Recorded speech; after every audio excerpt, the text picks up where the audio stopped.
Hello बच्चों, आपका मेरे चैनल शिक्षाघर में स्वागत है। आज मैं आप लोगों के लिए मॉडल पेपर नंबर 3 का पार्ट नंबर बी लेके आया हूँ। इसमें मैं आपको 50 क्वेश्चन ऑब्जेक्टिव बताऊँगा।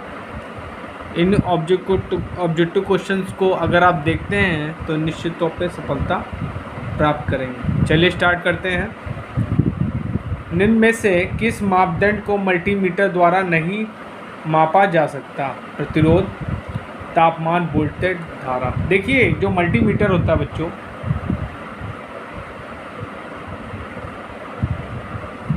उसमें हम कई चीज़ें नाप सकते हैं। जैसे वोल्टेज नाप सकते हैं,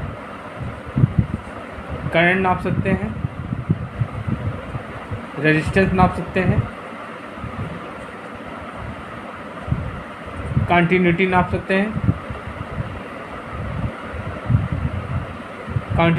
सकते हैं, ठीक है। और ठीक है, ये सब चीज़ें हैं हम नाप सकते हैं, लेकिन हम टेम्परेचर को नहीं नाप सकते। मल्टीमीटर से हम लोग टेम्परेचर नहीं माप सकते हैं। तो इसमें आंसर क्या होगा आपका? तापमान। प्रतिरोध नाप सकते हैं, वोल्टेज नाप सकते हैं, धारा नाप सकते हैं, ठीक है। चलिए अगला क्वेश्चन देखते हैं। अर्धचालक युक्तियों का स्वास्थ्य किसकी सहायता से जांच किया जा सकता है? ठीक है, तो ऑप्शन दिए आपका digital multimeter, potential meter, volt meter, ammeter. तो बच्चों आंसर क्या होगा इसमें? डिजिटल मल्टीमीटर से हम लोग नाप सकते हैं। चलिए अगला क्वेश्चन देखते हैं। 1 एम्पीयर घंटा इनमें से किसके बराबर है? 3600 minute, 6000 ampere second, 600 coulomb, 360 coulomb. तो बच्चों 360 कूलाम के बराबर होता है। चलिए अगला क्वेश्चन देखते हैं।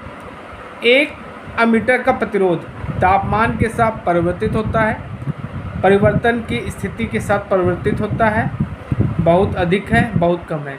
तो जो एमीटर होता है बच्चों, एमीटर का जो हम लोग यूज़ करते हैं बच्चों,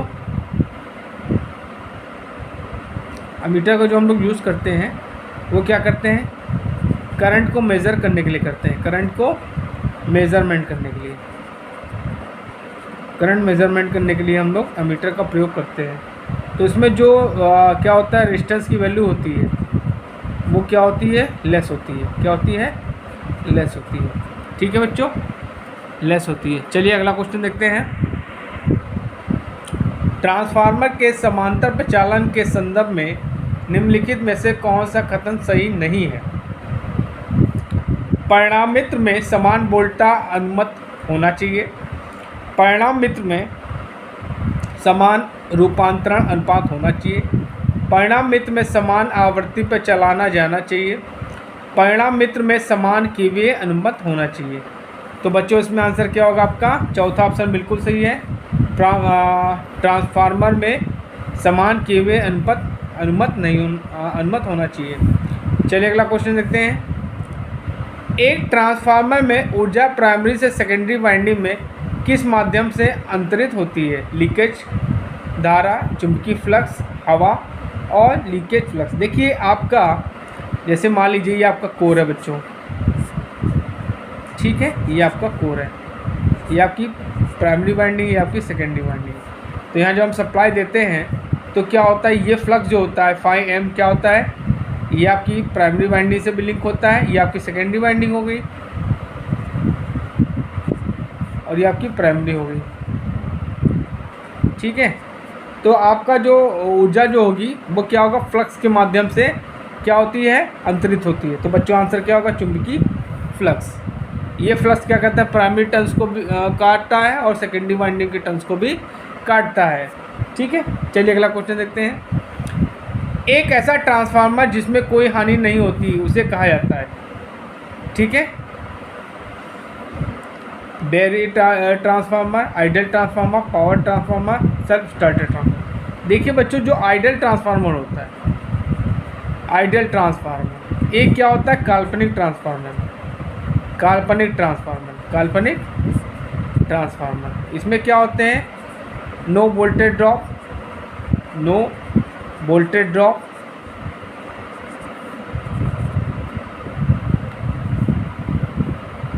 नो लॉसेस,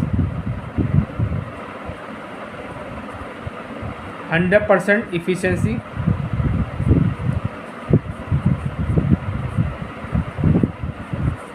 तो बच्चों इसमें आंसर क्या होगा? आइडियल ट्रांसफार्मर, जिसमें क्या होता है, कोई हानि नहीं होती, मतलब primary power is equal to secondary winding power. चलिए अगला क्वेश्चन देखते हैं। बुको रिले का उपयोग आमतौर पर उपकरण की सुरक्षा के रूप में डैश के लिए किया जाता है। 3 phase induction motor, DC motor, DC generator, transformer. तो बच्चों बुको जो रिले होती है उसका प्रयोग हम लोग ट्रांसफार्मर में करते हैं, ठीक है। ये क्या करती है? ये गैस प्रचालित रिले, क्या है? गैस प्रचालित रिले है, ठीक है। आपसे ये भी क्वेश्चन पूछ सकता है कि जो आपकी बुको रिले होती है वो कैसी होती है, तो ये गैस प्रचालित रिले है। चलिए अगला क्वेश्चन देखते हैं। भंवर धारा करंट की एक कमी है, बाइंडिंग में अधिभारण, बाइंडिंग में सीलन, बाइंडिंग में हीटिंग का नुकसान, बाइंडिंग में वोल्टेज का बढ़ना। तो बच्चों आंसर क्या होगा आपका? थर्ड सही है। देखिए जो भंवर धारा होती है, ठीक है, भंवर धारा का आपसे फॉर्मूला भी पूछ सकता है। तो इसका फॉर्मूला होता है भंवर धारा का WE = KE Bmax square F² T² B। ये आपका भंवर धारा का फॉर्मूला होता है, ठीक है। अच्छा, आपसे बच्चों ये भंवर धारा का ये होता है कि क्या होता है कि इसमें क्या होती है, वाइंडिंग में हीटिंग होती है, ठीक है। जब हीटिंग होगी तो वाइंडिंग में दिक्कत आएगी, वाइंडिंग जल भी सकती है, ठीक है। तो ये भंवर धारा का करंट की एक कमी है, ठीक है। भंवर धारा एक प्रकार का लॉसेस होता है, जो क्या होता है,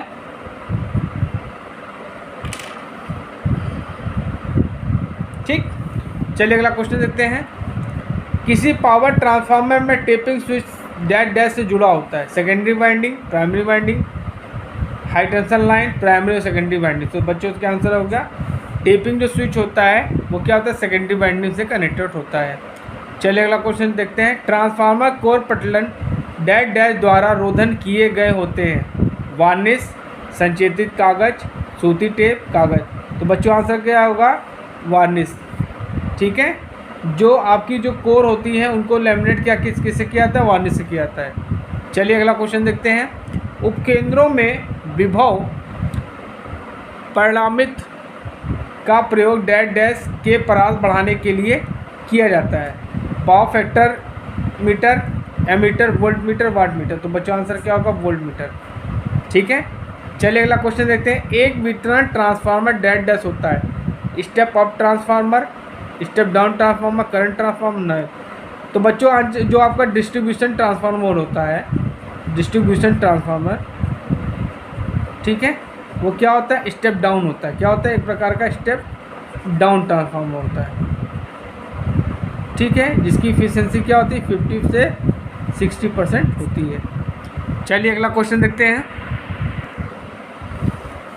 डीसी सीरीज मोटर में बलागुण किस प्रकार परिवर्तित होता है? आर्मेचर धारा के व्युत्क्रमानुपात में, आर्मेचर धारा के वर्ग के व्युत्क्रमानुपात में, आर्मेचर धारा के वर्ग के अनुत्क्रमानुपात में, आर्मेचर धारा के अनुत्क्रमानुपात में। देखिए जो टार्क होता है वो क्या होता है? Torque is directly proportional to phi IA, और फाई जो डायरेक्टली प्रोपोर्शनल होता है आर्मेचर करंट के। तो यहाँ हम क्या कर सकते हैं? T is directly proportional to IA × IA, या हो सकता है torque is directly proportional to I²A। तो इस हिसाब से आपका देखा जाएगा तो तीसरा ऑप्शन बिल्कुल सही है, आर्मेचर धारा के वर्ग के अनुत्क्रमानुपात में। चलिए अगला क्वेश्चन देखते हैं।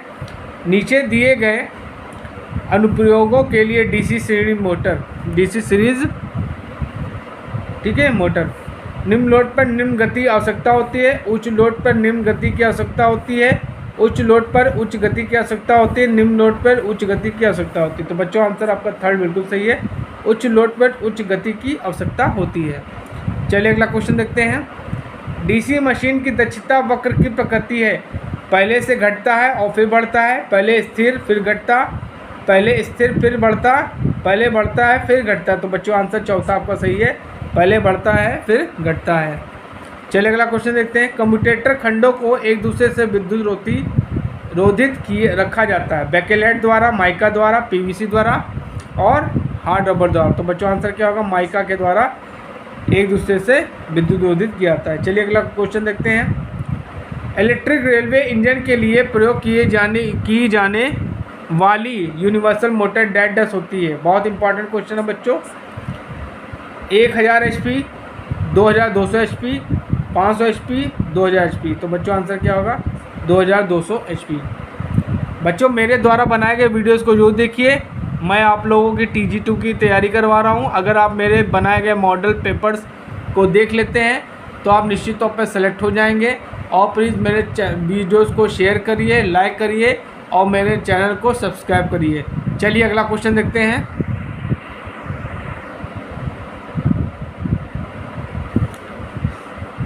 निम्नलिखित में से कौन सा भार एक शंट मोटर द्वारा बेहतर संचालित होगा?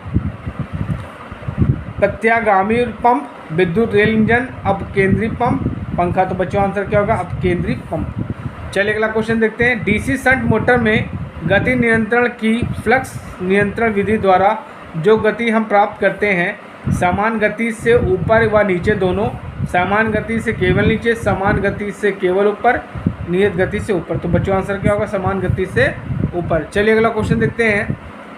डैश डैश मोटर की गति व्यवहारिक रूप से स्थिर है? Shunt motor, series motor, cumulatively compounded, differentially compounded. तो बच्चों आंसर क्या होगा? शंट। ठीक है, चलिए अगला क्वेश्चन देखते हैं।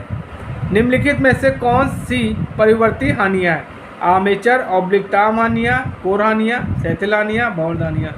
तो बच्चों आंसर क्या होगा? ताम हानियाँ या आर्मेचर। देखिए जो फिक्स लॉसेज होते हैं बच्चों, फिक्स लॉसेज जो होते हैं वो क्या होते हैं? आयरन लॉसेज होते हैं। आयरन लॉसेज दो प्रकार के होते हैं। एडी करंट लॉस,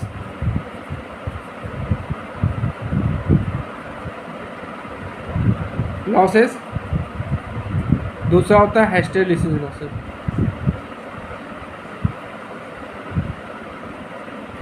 ठीक है, एडी करंट लॉस को करने के लिए, कम करने के लिए क्या करते हैं? लैमिनेट किया जाता है कोर को लैमिनेटेड किया जाता है, को लैमिनेटेड।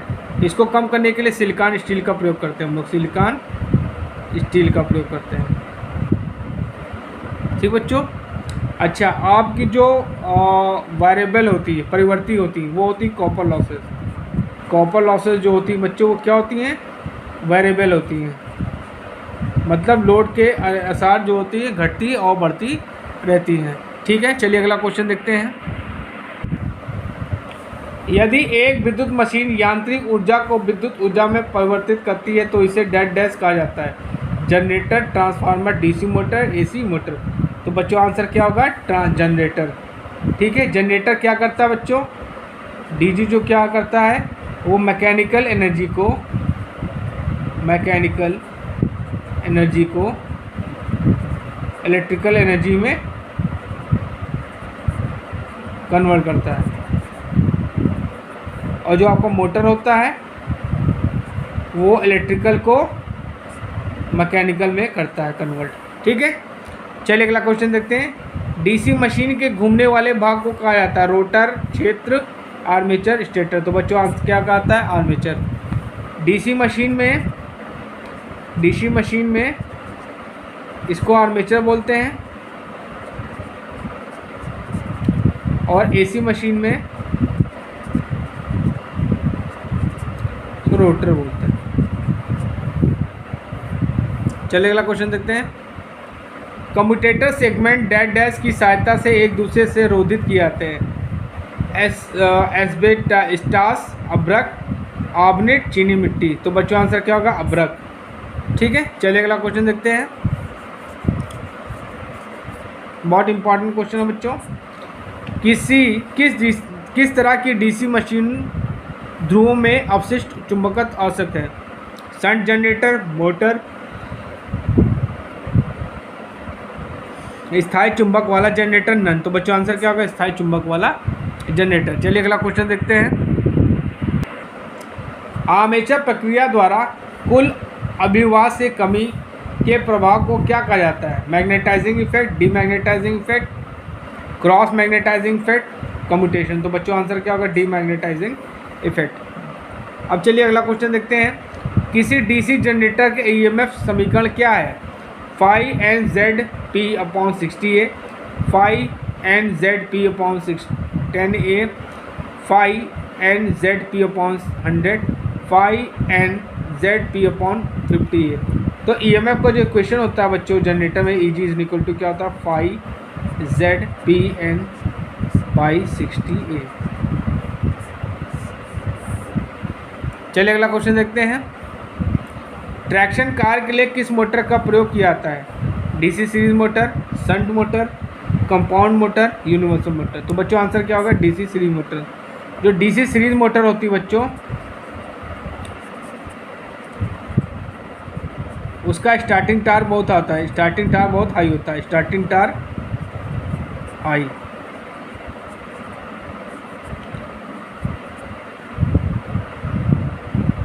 इसलिए लोग उसको ट्रैक्शन में यूज़ करते हैं, इसलिए हम लोग उसको ट्रैक्शन में यूज़ करते हैं। चलिए अगला क्वेश्चन देखते हैं। डीसी जनरेटर की बॉडी डैश डैश से बनती है। विद्युत रोधी सामग्री, ढलवा लोहा या इस्पात, ढलवा इस्पात, एल्युमिनियम, लेमिनेटेड कोर। तो बच्चों आंसर क्या होगा? जो आपकी बॉडी होती है, मतलब जो योक होता है, वो किसका बना होता है? Cast iron. कास्ट आयरन क्या? छोटी मशीनों के लिए, इसको बोलते हैं ढलवा लोहा ही बोलते हैं, ढलवा लोहा। और दूसरा कास्ट स्टील। कास्ट स्टील बड़ी मशीनों के लिए, बड़ी मशीनों के लिए।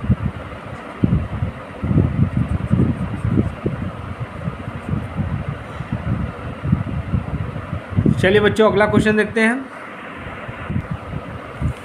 दिष्ट धारा मशीन जनित्र के रूप में चले या मोटर के रूप में निम्नलिखित में से कौन सी मात्रा एक ही दिशा बनाए रखती है?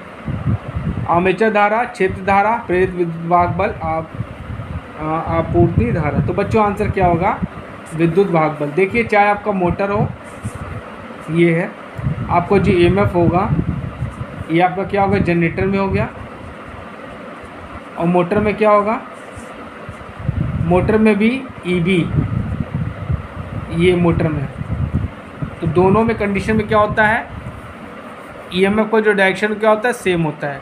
हाँ, आर्मेचर करंट का डायरेक्शन क्या होता है? चेंज होता है। जनरेटर में आर्मेचर करंट ऐसे जाएगी, निकल के आएगी, और मोटर में आर्मेचर करंट आती है। ये सब आपको ध्यान रखना पड़ेगा। चलिए अगला क्वेश्चन देखते हैं। डिस्ट धारा मशीन का आर्मेचर डैश डैश से बना होता है? सिलिकॉन स्टील, ढलवा लोहा, मृदु इस्पात, पिटवा लोहा। तो बच्चों आंसर क्या होगा? जो आर्मेचर होता है सिलिकॉन स्टील का बना होता है। किसका? सिलिकॉन स्टील का बना होता है। तो बच्चों पहला ऑप्शन बिल्कुल सही है। चलिए अगला क्वेश्चन देखते हैं। घरेलू वायरिंग में भू संपर्कन तार का आकार डैश डैश से कम नहीं होना चाहिए। 8 स्वैग, 24 स्वैग, 14 स्वैग, 18 स्वैग। तो 14 स्वैग से कम नहीं होना चाहिए। चलिए अगला क्वेश्चन देखते हैं। उस बिंदु को क्या कहा जाता है जहां उपभोक्ता की वायरिंग कटआउट से जुड़ी होती है? तो ऑप्शन दिया है भू संयोजित टर्मिनल, उपभोक्ता का टर्मिनल, भू संपर्कन टर्मिनल, उदासीन बिंदु। तो आंसर क्या होगा? उपभोक्ता का टर्मिनल। चलिए अगला क्वेश्चन देखते हैं बच्चों। चलिए आईएसओ का पूर्ण रूप क्या है? बहुत इंपॉर्टेंट क्वेश्चन है बच्चों, कई बार पूछा गया है। American Standard Association, International Organization for Standardization, Bureau of Indian Standard, Indian Standard Organization. तो बच्चों आंसर सेकंड आपका बिल्कुल सही है, इंटरनेशनल ऑर्गेनाइजेशन फॉर स्टैंडर्डाइजेशन। ठीक है, चलिए अगला क्वेश्चन देखते हैं। IEEE नियम के अनुसार उच्च वोल्टेज सीमा है। वोल्टेज 33,000 वोल्ट से अधिक नहीं होता, वोल्टेज 10,000 वोल्ट से अधिक नहीं होता, वोल्टेज 650 वोल्ट से अधिक नहीं होता, वोल्टेज 20,000 वोल्ट से अधिक नहीं होता। तो बच्चों आंसर क्या होगा? पहला ऑप्शन सही है, वोल्टेज 33,000 वोल्ट से अधिक नहीं होता। चलिए अगला क्वेश्चन देखते हैं। या वह वायरिंग सिस्टम कौन सा है जो बिजली के झटकों से मुक्त है? Wave wiring, casing and capping wiring, lead sheathed wiring, batten wiring. तो बच्चों आंसर क्या होगा? Casing and capping wiring. चलिए अगला क्वेश्चन देखते हैं, बहुत इंपॉर्टेंट क्वेश्चन है। 90 हर्ट्ज आवृत्ति कहलाती है audio frequency, radio frequency, high frequency, ultra high frequency. तो बच्चों आंसर क्या होगा? बच्चों आंसर होगा ऑडियो फ्रीक्वेंसी। चलिए अगला क्वेश्चन देखते हैं। कौन सा दोलक ज़्यादा स्थिर होता है? Win bridge oscillator, crystal control oscillator, कॉलपिट oscillator, Hartley oscillator. तो बच्चों आंसर क्या होगा? Crystal control oscillator. चलिए अगला क्वेश्चन देखते हैं। अनुनाद परीक्षण का प्रयोग निम्नलिखित में होता है? रेक्टिफायर में होता है, एम्पलीफायर में होता है, ऑक्सीलेटर में होता है, एम्पलीफायर और ऑक्सीलेटर में होता है। तो आंसर क्या होगा? एम्पलीफायर और ऑक्सीलेटर में इसका यूज़ होता है। बहुत इंपॉर्टेंट क्वेश्चन है। एफएम रेडियो की आवृत्ति परास डैश है? 555 गीगाहर्ट्ज से 1.6 मेगाहर्ट्ज, 2 गीगाहर्ट्ज से, सॉरी ये गलत पढ़ दिया हमने इसको, 555 किलोहर्ट्ज से 1.6 मेगाहर्ट्ज, 2 गीगाहर्ट्ज से 4 गीगाहर्ट्ज, 2 हर्ट्ज से 20 हर्ट्ज से 20 किलोहर्ट्ज में, और चौथा है 88 मेगाहर्ट्ज से 108 मेगाहर्ट्ज। तो बच्चों आपका चौथा आंसर बिल्कुल सही है, 88 मेगाहर्ट्ज से 108 मेगाहर्ट्ज। अगला क्वेश्चन देखते हैं। JFET को डैश ट्रांजिस्टर भी कहा जाता है? दो ध्रुवीय, एक ध्रुवीय, बाई जंक्शन, यूनी जंक्शन। तो बच्चों आंसर क्या होगा? एक ध्रुवीय। चलिए अगला क्वेश्चन देखते हैं। यदि फायरिंग को बताते हैं तो SCR औसत निर्गत मान है, अपरिवर्तित रहेगा, बढ़ेगा, घटेगा, के ध्रुवीकरण में बदलाव होगा। तो बच्चों आंसर थर्ड बिल्कुल सही, घटेगा। चलिए अगला क्वेश्चन देखते हैं। UJT का उपयोग, बहुत इंपॉर्टेंट क्वेश्चन है, का उपयोग किस रूप में किया जाता है? Current amplifier, voltage amplifier, relaxation oscillator, sinusoidal oscillator. तो बच्चों आंसर क्या होगा? Relaxation oscillator. चलिए अगला क्वेश्चन देखते हैं। FET का संचालन किस सिद्धांत पर आधारित है? ओम के नियम, फैराडे के नियम, विद्युत क्षेत्र लागू होने पर अर्धचालक के समान धारा सभी धारा में परिवर्तन, कोई नहीं। तो बच्चों आंसर थर्ड आपका बिल्कुल सही है। चलिए अगला क्वेश्चन देखते हैं। पावर मॉसफेट एक डैश है? Voltage control device, current control device, voltage control and current control device, none of this. तो बच्चों आंसर क्या होगा? पावर मॉसफेट जो होता है वोल्टेज कंट्रोल डिवाइस होता है। चलिए अगला क्वेश्चन देखते हैं। सही विकल्प का चयन करें। मॉसफेट दो ध्रुवीय धारा नियंत्रित 3 टर्मिनल्स उपकरण है। मॉसफेट एक ध्रुवीय वोल्टेज नियंत्रित 3 टर्मिनल उपकरण है। मॉसफेट दो ध्रुवीय धारा नियंत्रित 2 टर्मिनल उपकरण है। मॉसफेट एक ध्रुवीय वोल्टेज नियंत्रित 2 टर्मिनल उपकरण है। तो बच्चों आंसर आपका सेकंड सही है। मॉसफेट एक ध्रुवीय वोल्टेज नियंत्रित 3 टर्मिनल उपकरण है। चलिए अगला क्वेश्चन देखते हैं। डैश वह उपकरण है जिसमें BJT और मॉसफेट दोनों के साथ दोनों के लाभ होते हैं? MCT, ट्रायक, IGBT, SCR। तो बच्चों आंसर क्या होगा? IGBT।